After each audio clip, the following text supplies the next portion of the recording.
Good morning, my name is Orest Zwozdesky. I'm a Métis person originally from Saskatchewan.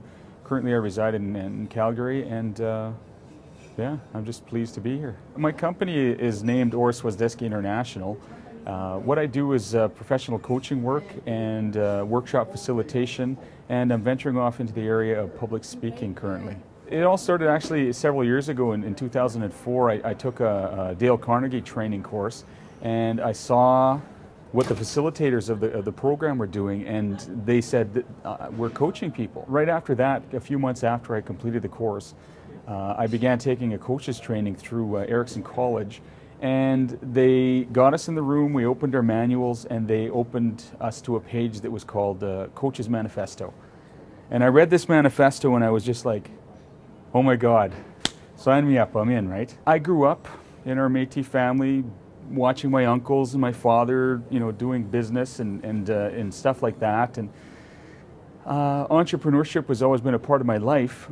It's interesting though, because I also grew up in a family where alcoholism and domestic violence was prevalent.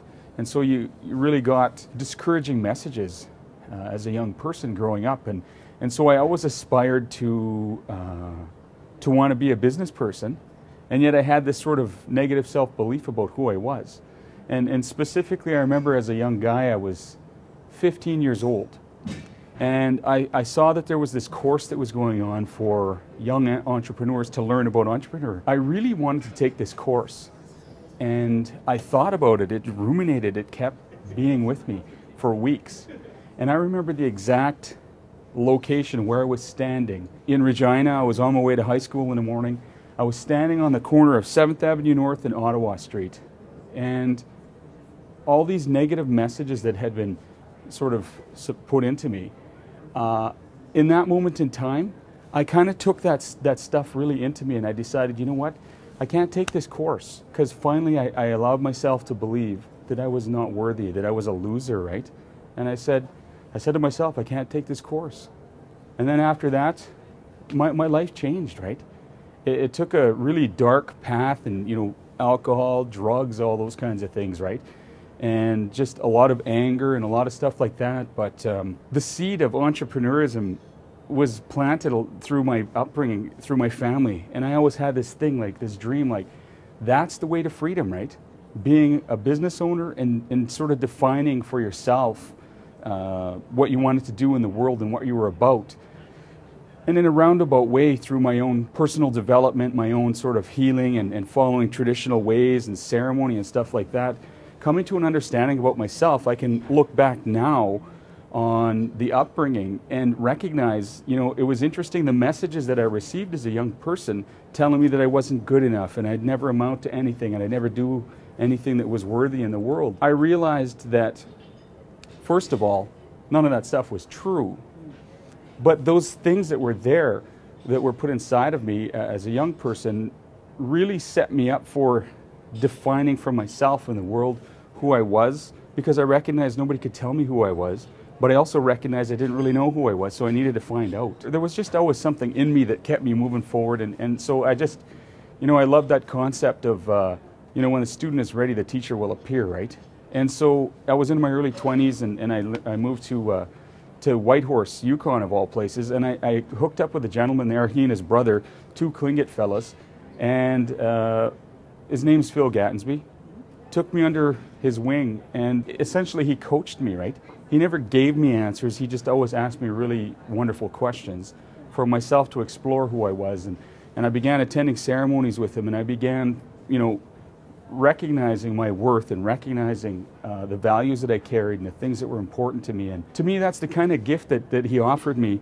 You could never pay a person back for that. And so I really, the only way that I've kind of figured that I could pay it back was to be able to be in the world and do something good to help other people, right? I'm at this conference to be able to, of course, make connections to do some business, to do more business, but I love the knowledge and the education. I've come to a lot of new sort of learnings being here through the workshops and the speakers that are being that are presenting. But also I came here to be able to really get clear on what business, I know what business I'm in, but how I'm going to do business and what I'm offering, like really what I'm offering, right? I'm redoing some of my market research, so this fits wonderfully in terms of timing with the conference because I get to sit last night at the networking dinner and talk to the business people that it's like that you want access to ask them questions about, how do you go about setting up to do business with a company like yours, especially when you're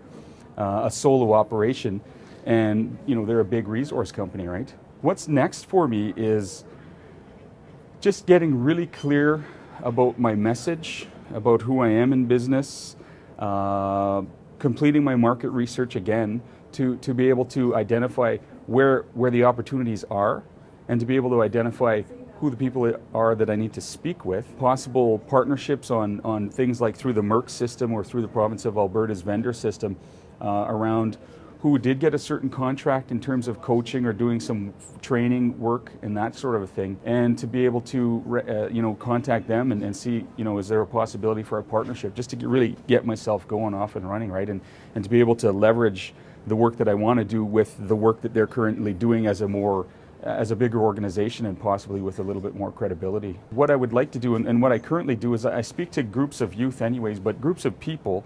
I think that